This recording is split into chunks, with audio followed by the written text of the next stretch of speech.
Ce crucifix en bois a été attribué par Herrera à Giotto ou à son école jusqu'au début du XXe siècle, lorsque Salmi envisagea que cela faisait partie d'un peintre chinois appartenant à l'atelier de Duccio de Buoninsegna.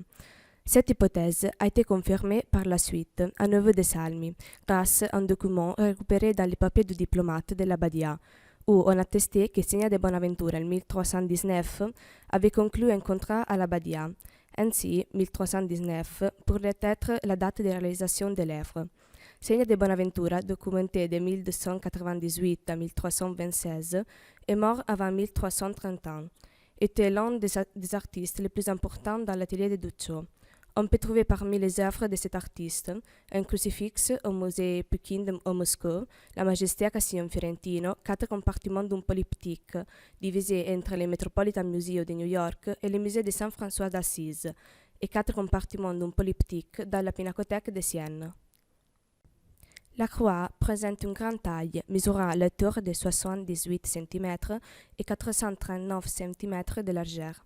Initialement placée dans l'église de la Badia dans l'hôtel majeur, elle fut remplacée plus tard, vers le VIe siècle, et placée entre le troisième autel et la porte de la sacristie. Le sujet représenté est le Christus Patens, c'est-à-dire le Christ souffrant, caractérisé par la tête appuyée sur son épaule droite, le corps arqué pour symboliser l'échec de la mort, les yeux et la bouche à demi fermés, les bras tendus vers les autres et inclinés, et les membres inférieurs qui se courbent légèrement. L'image du Christ, marquée par les douleurs et les repentis, nous montre son processus d'humanisation. La position dramatique est affinée par des passages chromatiques progressifs. La lumière fait ressortir le corps du Christ. Il semble qu'il s'agisse du cadre, en prenant une position réaliste grâce à la forme et à la position des bras et des genoux. Dans les terminaux de la croix sont représentés la Vierge Marie sur la gauche et Saint Jean l'évangéliste sur la droite. Et nous, dans la corniche, Dieu le Père est représenté comme le Christ bénissant. Les panneaux avec les titulus sur le Christ bénissant n'est pas tout à fait lisible, à raison des opérations de nettoyage incorrectes.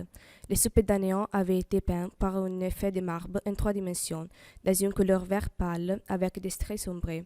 Sur le crucifix sont conservés 2 tableaux par Bernardino Santini, représentant des anges avec une seule de l'aspersion d'eau bénite. Le crucifix a été réalisé sur un support en bois, composé de planches de papier.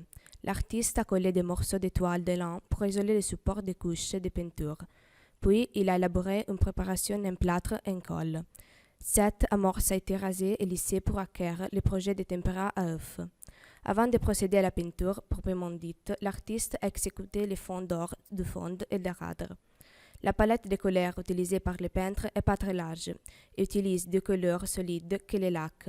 Les pigments utilisés sont des terres, des ocres, des verdigris transparents, du plomb blanc, du noir, du charbon de bois, de l'azurité, de lapislazuli et du vermillon. Pour la mise en couleur des incarnats, il a utilisé la technique utilisée à l'époque par la tradition florentine, un fond de couleur verdâtre constitué d'un mélange de noir et d'ocre, sur lequel l'artiste a superposé des petites immenses coupes de pinceaux, les couleurs finales qui composent les tons, c'est-à-dire des mélanges de blanc et de plomb de terre et de cinabre. Les 2 compartiments sur les côtés du corps du Christ ont été réalisés avec un complexe de sons géométriques, où les autres éléments octagonaux alternent les petits carrés placés en diagonale. Le croix a subi quelques travaux de restauration, même si aucun document n'a été trouvé concernant les travaux effectués. En 1947, les compas latéraux avec les images de Saint-Jean et de la Vierge et les sommets avec Christ bénissant probablement subirent une intervention réparatrice et furent amenés à Florence pour une exposition d'œuvres restaurées. Dans les archives de la surintendance d'Arezzo, on a retrouvé en outre la documentation photographique relative à la restauration réalisée dans les années 50. L'œuvre a maintenu au fil du temps, dans un état assez bon, les principaux problèmes de conservation dérivés des interventions antérieures inadaptées, comme le nettoyage incorrect et méthodes de restauration inappropriées. La dernière restauration a été réalisée de 2002 à 2005.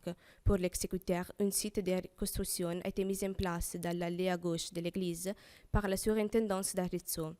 La nécessité de maintenir la croix à l'intérieur de la Badia lors de la restauration dérivait de la grande taille de l'œuvre et de la nécessité de préserver la stabilité des conditions climatiques. La restauration a permis de restituer l'œuvre à son intégrité d'origine et d'améliorer l'état de conservation et d'utilisation.